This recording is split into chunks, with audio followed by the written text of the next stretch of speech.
Le Bénin veut désormais atteindre les objectifs de ses engagements internationaux en matière de planification familiale. Cette première édition de la campagne nationale de planification familiale, couplée à la semaine de la survie de la mère et de l'enfant, vise à améliorer la prévalence contraceptive. Une nécessité selon Janabou Mahandé, représentante du représentant de l'UNFPA. Le couplage de la semaine de la survie de l'enfant à la campagne nationale d'offres et de services de planification familiale est un arrimage stratégique fondamental, car l'avenir et la santé de la mère et de l'enfant ne pouvant être séparés.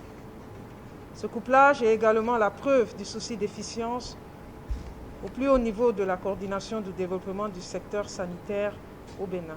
Véronique Toye-Fodé, ministre des Affaires sociales et de la microfinance, rassure de l'engagement de son ministère à participer à la réduction du ratio de mortalité maternelle et de transition démographique. Ceci d'autant plus que le Bénin est compté parmi les pays du monde à fort taux de fertilité. Le Bénin compte parmi les pays à fort taux de fertilité.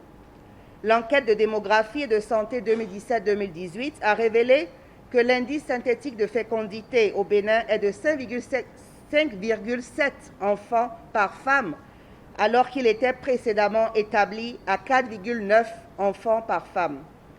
De plus, la population est essentiellement jeune. Plus de 25% sont âgés de 15 à 49 ans.